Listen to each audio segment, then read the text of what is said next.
I've known Heather since I was 15, and she has always wanted to sit at the cool kids' table. And she'll do anything to be at that table, even if it means sometimes taking up for the wrong person.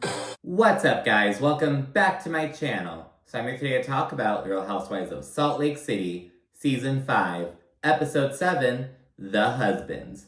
And in this episode, Bronwin is really hitting the nail on the head with Heather. Heather is just over here not taking any accountability, playing the victim, and truth be told, she's pretty much putting herself on an island, which I believe Angie K clocked. She's like, hey, you are trying to be so loyal to Lisa that you are missing out on building relationships with other people. Like, you're doing this to yourself.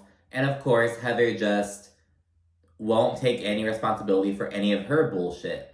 But meanwhile, she's going to be over here accusing Bronwin of being messy, being slimy, when Bronwin is just serving up the Heather special. She's showing Heather the same bullshit that Heather's been doing. And Heather cannot take it, and it's just so pathetic, to be honest. And of course, the episode picks up with Whitney and Lisa's husbands getting into it. Now, Justin did break the golden rule of housewives, which is don't get involved in the women's business.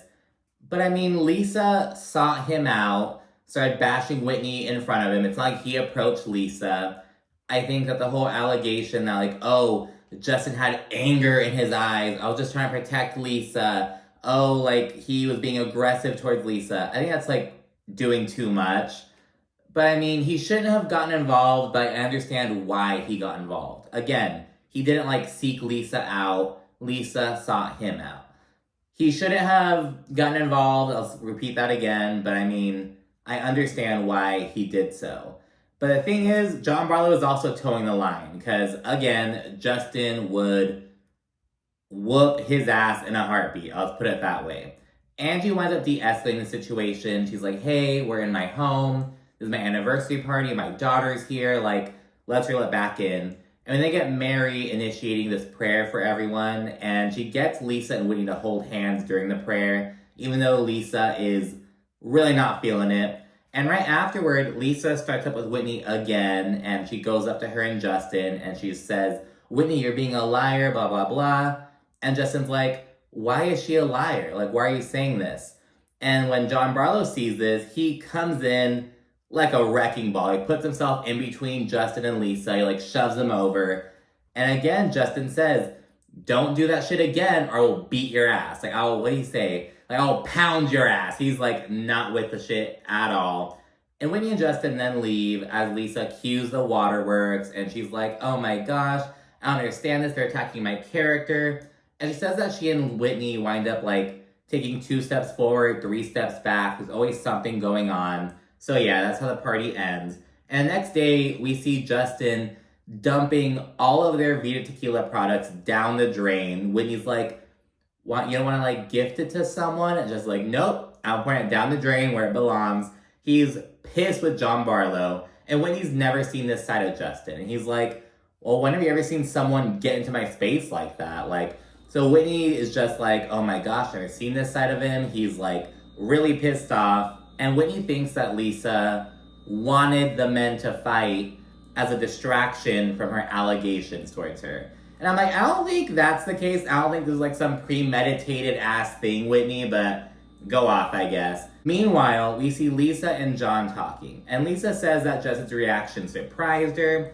And John notes that his protector alarm went off when Justin like got involved, basically. I'm like, so you were... What, do you think he was gonna like hit your wife or something? Because John also says, I don't want this getting in the way of my friendship with Justin. He's a cool dude. And it's like, okay, did Justin set off your protector alarm? Or like, were you like, I don't know. I feel like they're kind of rewriting what happened. Lisa says that Justin was really aggressive towards her, which I kind of disagree with. Though again, he shouldn't have gotten involved, but to like paint it as though he was like yelling at Lisa and shit, that like did not happen. That fundamentally did not happen. And I think it shows because if that had happened, John Barlow wouldn't be saying, oh, Justin's this good guy. I don't want this to ruin my friendship with him. Like, if you really felt threatened, would you be still open to moving forward with him? Like, I don't think so, dude. And Lisa reiterates that she did not start this rumor. And if she had, she knows that she would have gone to much bigger outlets. She's like, I wouldn't go to these little puny blogs. I would go to like these national well-known publications. Like if I were doing it, I would do it right, basically. And she adds that Whitney is doing this to boost her jewelry sales, before adding that Whitney's gonna have to like crawl on her hands and knees and beg her to even look at her again. Like Lisa is just acting all disgusted towards Whitney, yada yada yada. The next scene is Heather and Britney meeting up at Beauty Lab to debrief about what happened at Angie's. And Heather's like, oh my gosh, that was such a crazy fight, blah blah blah. But of course, Britney wants to discuss Jared rolling up. And she notes that, you know, on the one hand, Jared does a lot for her, but on the other hand, he does nothing. And it's like, he's showing up now because you guys aren't together. And it's pretty arguable whether they were ever together, you know what I mean? But like, he feels like he lost you, so now he's trying to like, you know, compensate for that by giving you the bare minimum. You know what I mean? It's like, that's not a good sign, girl. It's him being manipulative, as Lisa said before. And Heather says that Britney is talking crazy, and she adds that like, it's always the same song and dance with her. And she's like, oh, you mentioned, okay, you'll be single for a bit, you'll focus on a relationship with your daughters, but instead you're over here just talking about Jared. And that's so true. I forget that Britney like has this family drama going on, and it's like, we aren't hearing any of it. It's all about Jared, Jared, Jared. And it's like, girl. And after Heather says this, Britney's kind of emotional, and she's like, that's so mean and like hurtful. Why are you saying that I'm talking crazy and just doing all this shit? But Heather's just being honest with Britney. And after they kind of smooth things over, Britney says that she's just searching for the love that she's never gotten. So she's like always on the prowl, always on the hunt. She's already noted that she's put men before her daughters before, and she just really prioritizes men. Like, I don't even want to say love, but it's like, it's about having a guy on her shoulder. She's like one of those people who just cannot, for the life of her, be single. She even noted that after a breakup, she'll like be sad for a bit, wipe her tears, get right back on the dating apps, and it's like, you're not gonna like focus on yourself at all? Like focus on your family at all? Like, okay, Britney. Bronwin then goes to lunch with her husband, Todd. I really haven't seen a whole lot of him lately, but Bronwin explains it's because he travels a lot for work. And she notes that this is great for her because it gives her an opportunity to do her favorite thing. Pick him up from the airport wearing his Halloween costumes. And we see a lot of examples of this. Bronwin then goes to lunch with her husband, Todd. And we haven't really seen much of him lately, but Bronwin explains it's because he travels so much for work. He's like always in New York, all this jazz. But she adds that she loves it because she gets to pick up from the airport wearing these crazy ass Halloween costumes. And we see a lot of examples of this. After 10 years together, it keeps it spicy. I mean, I think he'd prefer I picked him up in the airport in like something hot, maybe a different colored wig, but he gets a pig or a shark or a frog prince, you know? Exactly what he wants. And as they're eating lunch, Bronwin floats the idea of hosting a couples trip out to Southern California. She wants to go to Thermal, just outside of Palm Springs, though she adds that Britney is excluded. She's not in the guest list. She doesn't want her to show up. And she's a bit more on the fence about Heather. She's not sure about where they stand. And speaking of Britney, we also learned that as the drama was unfolding with her and Jared and her other date at the party, Bronwin was like live texting the drama to her husband, which I really appreciated because I'm a reporter, so like I'm always at these various events at the city and whatnot. And whenever there's some type of drama happening, I'm always like on my phone, texting it to like my coworker and like my friends. I'm just like, oh my gosh, this just happened. This person's being all rude, blah, blah, blah. Like, I love that shit. So I really appreciated that. And segueing to the matter with Gwen's father, Bronwin notes that, you know, Todd is like very against it. You know, he's noted that the family has done nothing for Gwen over the years. He's like protective of her basically.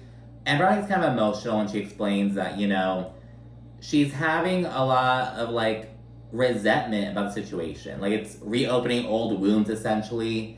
And she doesn't want Gwen to inherit this animosity basically. She's like, hey, if things can be good between her and her father's parents, you know, so be it, but I'm having a tough time with this. And Todd kind of abruptly shuts the conversation down because, again, he's like, I'm not into it. You know my feelings about it. I think we've talked about this enough, blah, blah, blah. And it's like, I get it, dude, but like, let your wife vent. And some people on Twitter even compared him to like Tom Girardi, how he'd act with Erica, and it's like, okay, I don't think it's that same kind of dynamic. He's not telling Bronwin like, shut the fuck up. But I mean, he isn't like being a shoulder for her to lean on, basically. But again, it's because he has his mind made up. He's very much like, nope, they haven't done shit for Gwen then. Why are they gonna do shit for her now? You know what I mean? But you can be there for your wife as she's unpacking this shit. You know what I mean? Like, I didn't really like that. I don't think it was this whole Tom Girardi moment, but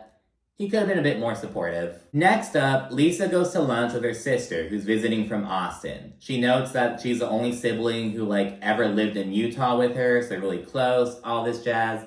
And as they're there, Lisa discusses how Henry is having a really hard time with Jack not being there. I guess Henry's a lot less social than Jack was, and like all of Jack's friends are cool with Henry. Like they probably game together and like hype him up and shit. You know what I mean? And now Henry doesn't have that.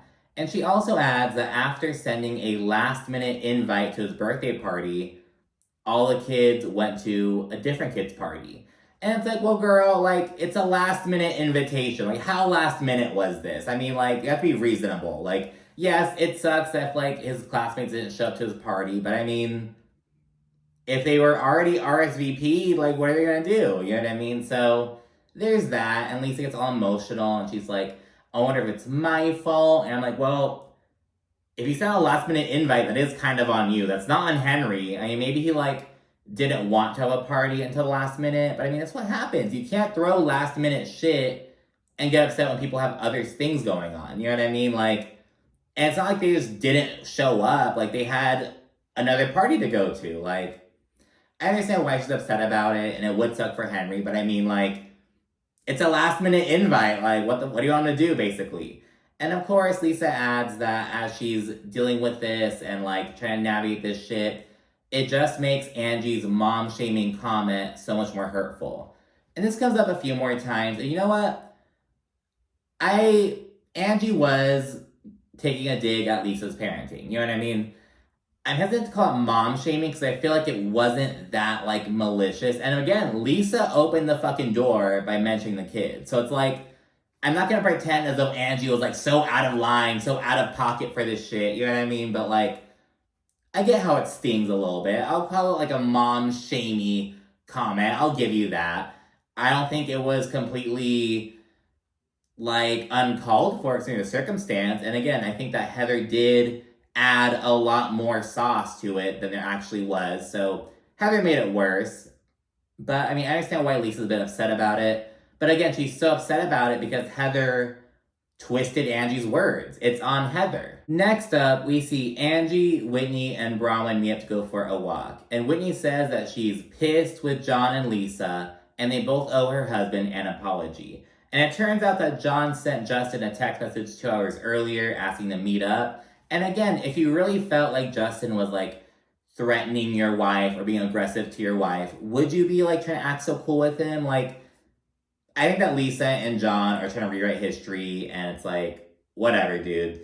And yeah, Whitney and Angie then say that Lisa gets revenge on people. Like, when she's hurt, she makes herself feel better by hurting other people. That's Lisa's MO, they say. And because of this, they wholeheartedly believe that Lisa was behind the prison rumors. And when Bronwin says that she has a different relationship with Lisa, she hasn't really seen that side of her, she doesn't know Lisa to do things like that, Whitney and Angie actually kind of try to sway her. They basically say, you know, she hasn't done it to you yet. They also note that, oh, Lisa is being nice to you because she wants what you have. Like, they kind of really shit-talk Lisa to Bronwin. And, like, it's making me rethink some of Meredith's allegations. Because Meredith also said, oh, Whitney and Angie want me to be on their team with Lisa.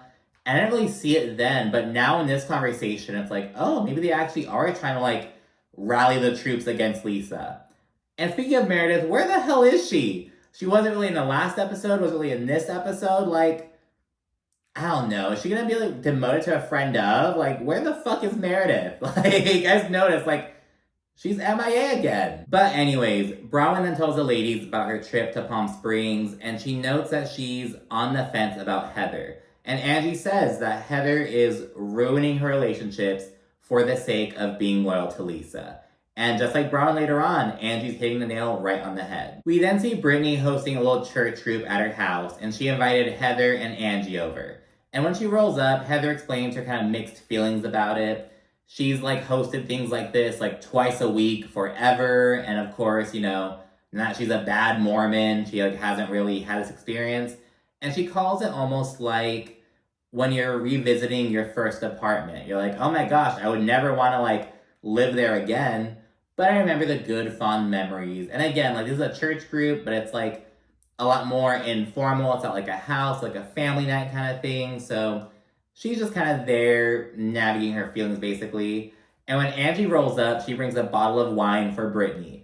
And Britney's like, does she not know that Mormons don't drink? This is like wildly inappropriate. But Angie explains, I know Mormons don't drink, but I know that Britney does. This is like a little hostess gift, you know what I mean? And so yeah, I'm not that mad at it. She could have brought something else because it's a family night. But again, she's like, I'm going to Britney's, I'm bringing the bitch wine. So I get that. And yeah, Britney says the meeting is kind of in honor of her late mother. Her father goes up and says some words about her.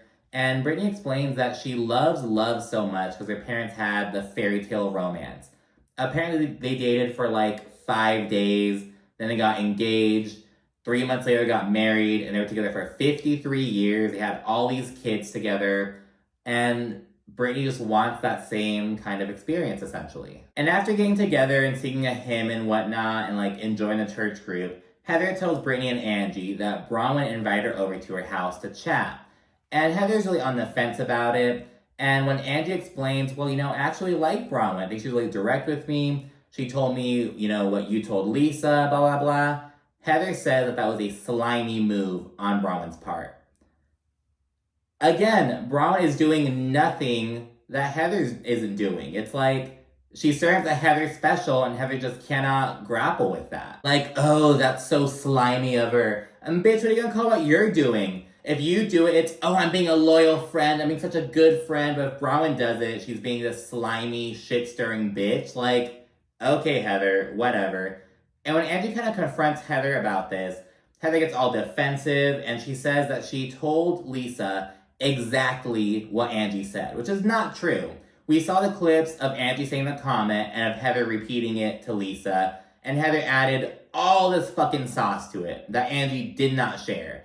And I feel like at the reunion, Heather's gonna be like, that wasn't the full conversation, you said more things, blah, blah, blah, but the receipts are proving you wrong, Heather. Like, you are stirring shit, and you're caught up with it. But rather than taking accountability, rather than owning it, saying that you fucked up, like, at least Ashley Darby will admit, like, yeah, I added some sauce to that. Heather's acting like, no, I didn't. I would never do that. Which is bullshit. And this conversation segues to Angie telling Heather that, hey, I understand you want to have Lisa's back, but if you're my friend, you should have my back as well. You should, like, basically support us equally, and you aren't doing that. And Angie also does this confessional, basically calling Heather thirsty, saying she always wanted to be a popular girl, and now this is her chance. I've known Heather since I was 15, and she has always wanted to sit at the cool kids table.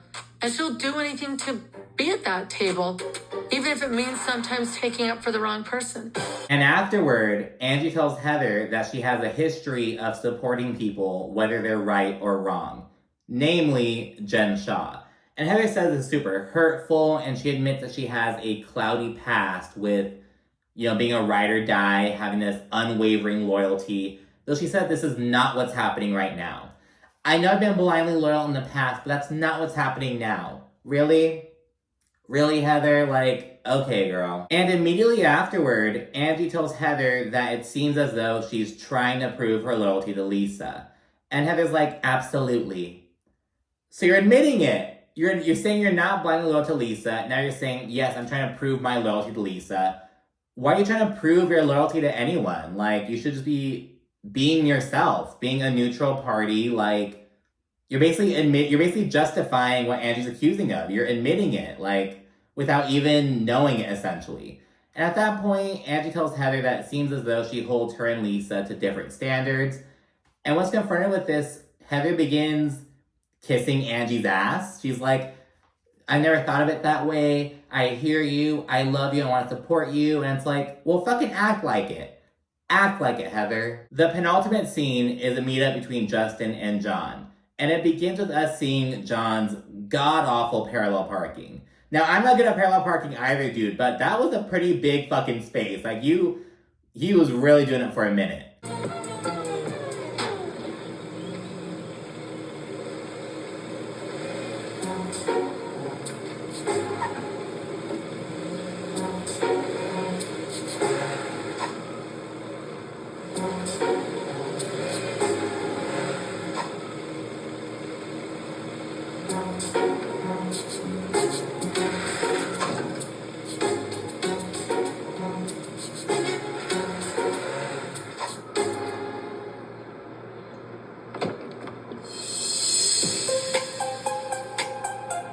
Like, at that point, dude, just fucking circle the block, find a better spot, and, like, walk a bit further. But, like, I love production kept that in, because it's such a random little thing, and, like, we didn't know John Barlow was driving at first. So people were like, who is this? Oh my gosh, John Barlow? If you don't learn how to fucking drive, dude, like, it was just so funny. But anyways, they meet up, and it's kind of awkward at first, but after kind of get through that, they both share their perspectives on what went down. So Justin's whole thing is, like, of course I'm going to defend my wife's character. Like, this person is defaming my wife right in front of me. Of course I'm going to have her back. And John explains, I got into it because I saw your eyes get angry super quickly. He says that Justin had, like, wrath in his eyes all of a sudden, and it's like, towards Lisa or towards you, bro? Like, don't get it twisted. And he adds he got so upset because John, like, took a step towards Lisa, because Lisa was, like, bashing Whitney, then walked away, and John, like, took a step towards Lisa. But it wasn't like Lisa was standing in front of him. When Lisa was walking away, he was trying to talk to her, so he took a step. Now, again, Justin should have kept his mouth shut. I understand why he didn't, but acting like he was fucking, like, getting in Lisa's face and shit is just not truthful. That just did not happen. And John says that he thinks that Lisa is owed an apology. Though Justin's kind of on the fence about this, and he wound up agreeing to just play it by ear. Now, I don't think that Justin owes Lisa an apology, because the thing is, if he apologizes, that's him admitting that he fucked up, that's him admitting that, like, oh yes, I was aggressive towards you, but he wasn't. And it sucks that apologies are like that pretty much. It's like, you should be able to, like, apologize, but the thing is, they're oftentimes weaponized, so I don't think he should apologize. I'm just gonna put it like that. Now, I do think he should say that he shouldn't have gotten involved. Like, just be like, hey, I shouldn't have done that, but I don't regret any of the things I said. You know what I mean? Like, just kind of handle it that way, but that's my opinion on it. And finally, we see Bronwin have Heather over.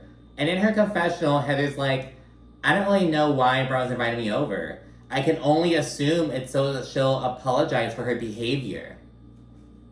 That's the whole thing. Heather thinks that she's rolling up to just, like, eat Bronwin's cake and, like, to be, like, apologize to have her fucking feet kissed. And it's like, no, like, you have a role in this bullshit as well. Like, do you not get that? Do you not see that?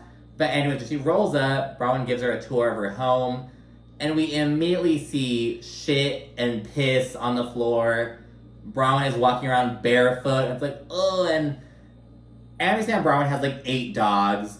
Bitch, when you have that many dogs, you have to invest in a fucking doggy door. Like, you can't, like, you need to get around that shit. Like, yes, Bronwin has this lavish, like, you know, this decor, these, like, outfits and shit. But it's like, ooh, like, you live like a pig. Like, it's just so nasty. And again, I get it. You have a lot of dogs. It's hard to, like, you know, let them all out on time when you have 8 of them. But girl, if you have more than, like, 2 dogs, invest in a doggy door. You own your home, you have all this money, get a fucking doggy door. Like, oh my goodness. And yeah, once they sit down, Heather says that it seems as though Bronwin does not like her.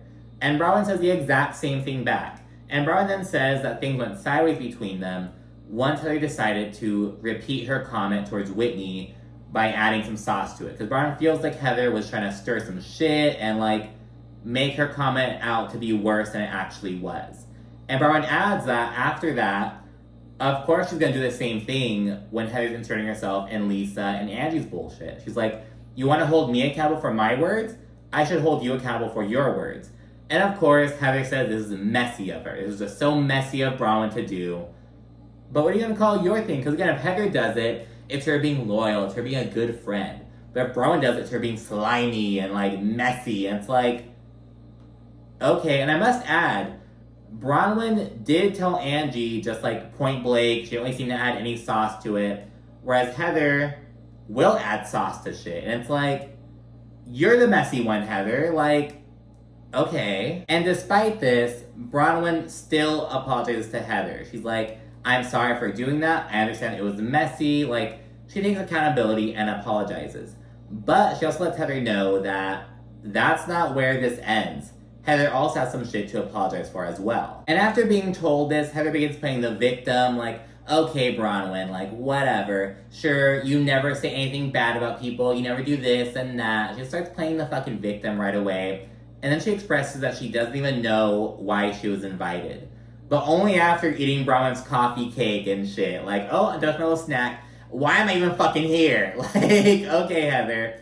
And Bronwin then expresses that Heather is there because she's hosting a girls' trip and she's unsure of whether they're in a space to, like, be together, essentially.